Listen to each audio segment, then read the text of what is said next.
Welcome to the Living the Dream podcast with Curveball. If you believe, you can achieve.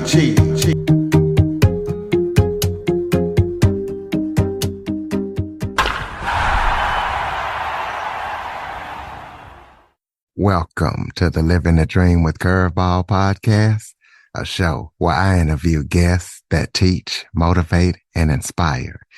Today, I am joined by podcast host, human trafficking survivor, bodybuilder, and skincare expert, fashion designer, Deanna Kuempel.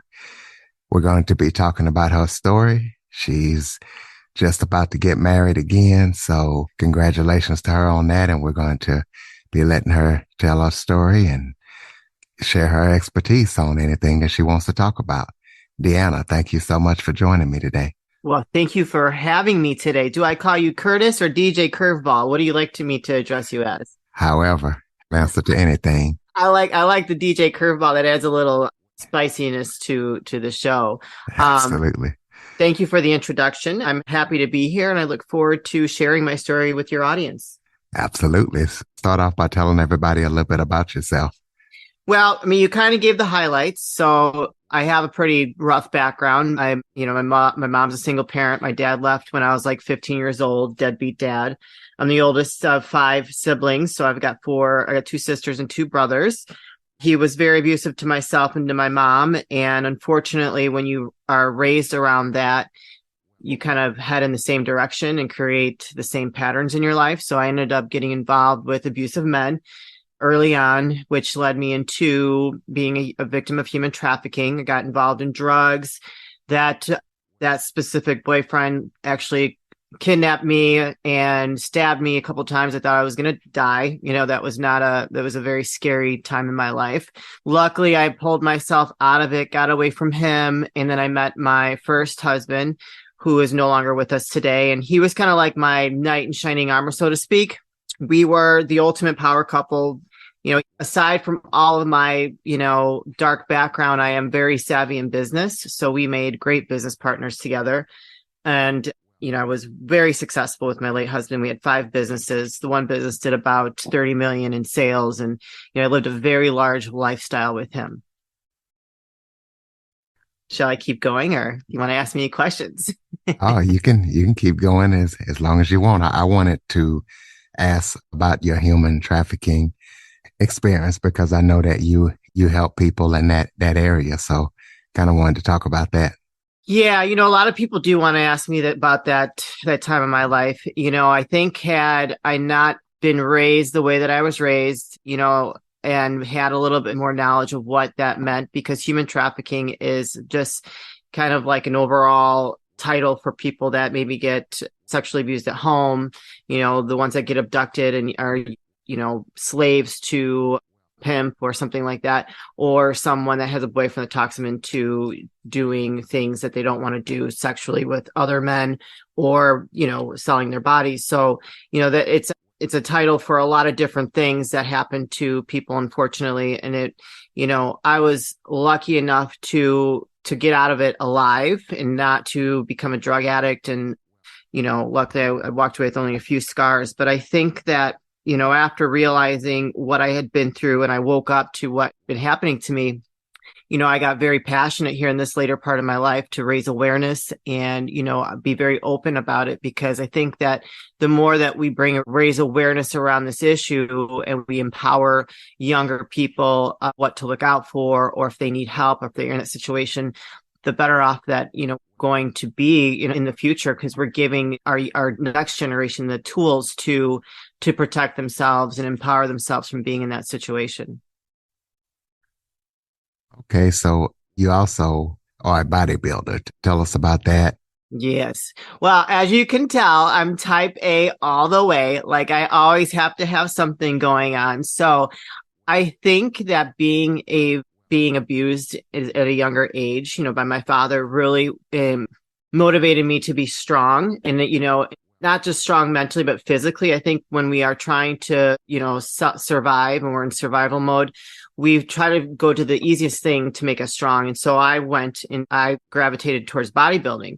My mom always worked out when I was younger. She always bounced back right away after having kids. And that was a great example for me. So when I got into high school, I started working out after school in the gym with the football players. And then when I got out of school, I became a personal trainer and a dietitian, and I started competing with the NPC in the figure division. And I did very well. I was actually 3 weeks out from my next show when COVID hit and everything shut down. And my goal was to hit a national stage and not necessarily get my pro card, because that doesn't really mean much anymore, but to just, I have a passion for it. I think that when you're able to be so disciplined for that long of a time and really focus on becoming a better version of yourself, there's a lot of growth that happens within that time period.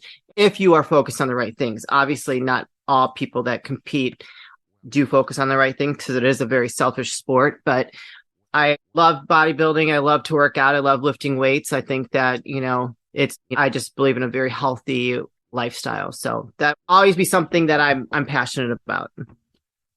Talk about how you started a fashion label, because you've closed millions of dollars of contracts. Tell us about that. Well, that was in my previous career as a vice president of key accounts and business operations. So we were in the automotive industry. I had always wanted to get into fashion. That was something that I was, I'm a fashionista. I love my clothes. I have lots of beautiful pieces and shoes and, all of those things.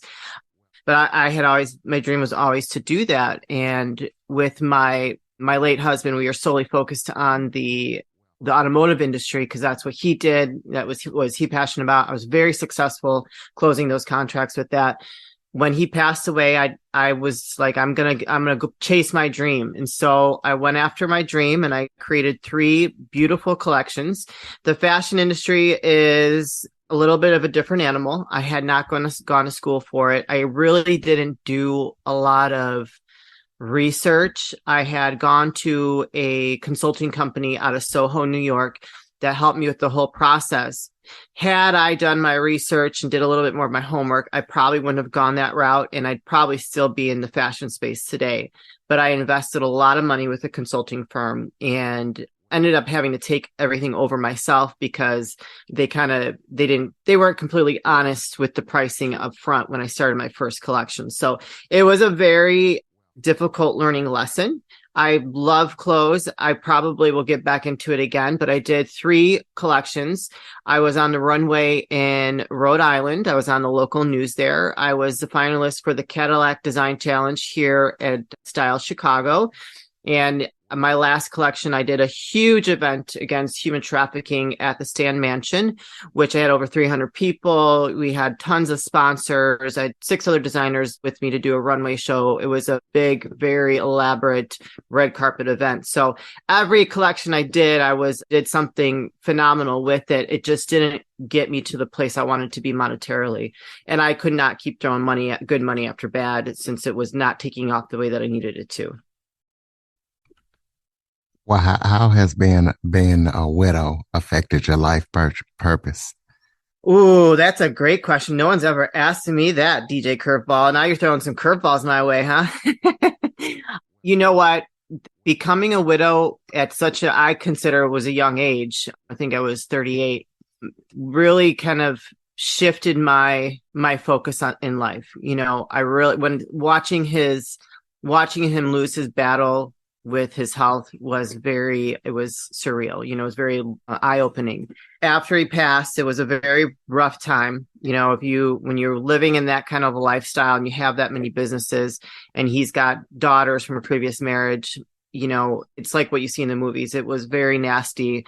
A lot of people were like, how could you keep, how are you sitting here with a smile on your face? A lot of my friends were like, I would be rocking back and forth in the corner somewhere. But I had another lease on life. God gave me a chance to start my life over at a younger age. And so I took that and I just ran with it. That's why I went after becoming a fashion designer, because it was always my dream. When that was over, I became a podcast host, which is amazing. That's where I am today. And that label of being a widow affected me for several years after that. I went through some really up and downs, like some dark times and some, good times couple of years after he passed, but ultimately brought me to where I am today to, wake up choosing joy, wake up choosing gratitude, wake up choosing peace, and really wanting to use my voice in a way that is helpful and positive towards others because of some of the things that I have experienced in my life. Because not everybody survives the things that I've gone through. I mean, there's a lot of people that give up. There's a lot of people that are ashamed. And those were labels that I wasn't willing to live with for the rest of my life. Absolutely. One label that you do have that's great is Miss Chicago America Nation. Tell us about that. Well, unfortunately, I wasn't able to do as much with that as I had liked to because of COVID, but it was a great way to, I was approached to being a beauty queen for this pageantry, and I met a lot of great women. It was a great experience to start off with, able to go do a lot of charity work, which I love to do. I think that we all should take our part in being involved in charities in all different types. So I was able to do that and, hand out food for food drives, do food drives. I try to do a food drive once a year personally for the, human trafficking survivors or, organization that is aiding and raising awareness around that. So it was a fun, I never thought at 40 some years old I'd be a beauty queen, but I was. And so it was a great experience. And unfortunately, with COVID, I wasn't able to really use my platform as much as I'd like to. And plus I just got super busy with the podcast that I did not continue in the pageantry the next year. Speaking of that podcast, tell us about it. Tell us where we can hear it and what listeners can expect when they listen to it. Well, as you know, this space is amazing. The community is very supportive. I think that all of us podcasters that are out there sharing our guest stories are, really making a difference in the world, because we're spreading hope, we're spreading positivity, inspiration, motivation, different resources. My podcast is called Label Free, to live your best life, live label free. I am now an on-air nationally syndicated personality out of Los Angeles on KCA. So this podcasting journey has brought me to this now, and I have a wide variety of guests, but the underlying message is all the same. My guests share their stories of really kind of stepping out of whatever labels, the self-limiting beliefs that they had, and living a life dynamically on their own terms. A lot of entrepreneurs, artists, coaches, authors, and there are some sad, heart-wrenching stories that people share. And the more vulnerable they are, obviously, the more I connect with them and my audience connects with them. So, I think people are looking for some inspiration in their life if they're feeling held back. I have a good show, great platform, and great guests that kind of, really are open about their journeys and what they've been through. And you can find me everywhere. Forgot that part. I am on all podcatchers like yourself. I am on YouTube. I'm now going to be on the radio. And if you Google search Label Free Podcast, I pop up everywhere, all the different social media channels, you name it, you'll find me. Sweet. Tell us about any current or upcoming projects that you're working on that people need to know about. Well, we are in the process of writing a couple books. That is a very tedious task. I'm sure you've had authors on your show, and it's very daunting to me. I feel like I have a responsibility to put my guest stories out in a book form, and I'm slowly but surely getting there. So that's something we're working on. But I'm also the head coach and founding partner of the Female Podcasters Network. It's a network specifically geared towards women who are in the podcasting space to support each other, to help with guesting. We are a full-scale production house. We help with social media, curation, and strategy. As a head coach, I help rebrand, refocus, help with the SEO. I do a lot with the women in the group that hire me as a coach to get their podcast to the next level that they're looking to get to. So those are some things that I have going on. And, as a type A personality, always looking for something new. Throw out your contact information so people can keep up with everything that you're up to. Sure. Like I said, you can Google search me, Deanna Kuempel, but I will be going by Deanna Radulescu. I'm getting married in April, so not too far away from officially taking that name. Deanna.Kuempel at labelfreepodcast.com. Message me on any social media platform, Label Free Podcast, Instagram, Facebook, even Twitter, LinkedIn. I'm a big following on LinkedIn. So, wherever you're comfortable messaging me or emailing me, I am there. Or you can go to the website, labelfreepodcast.com, and message me through the website, and I will get that message.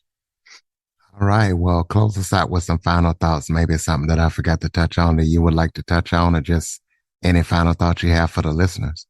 Sure. I think that we are at a time in our society, in our life, that, the last couple of years were very polarizing. And I think that these podcasts and sharing these stories are a way to all allow us to connect again, because we all have some common thread. And when we're out there walking around amongst each other in society, we have to remember that you don't know what someone else is going through, what their life experience has been. And something that I've worked on myself is to be kind, to be compassionate towards others, because you really don't know what that small act of kindness is going to do for them in their life and in that day when you pass them by in the street. So those would be my final words. Ladies and gentlemen, Label Free. Check it out. Check out Deanna and everything that she's up to. If you're a woman podcaster, be sure to check out her coaching services. Please be sure to follow, rate, review, share this episode to as many people as possible. And if you enjoy the show, please tell a friend. Deanna, thank you so much for joining me today. Thank you, DJ Curveball. I enjoyed being a guest. For more information on the Living the Dream podcast, visit www.djcurveball.com. Until next time, stay focused on living the dream.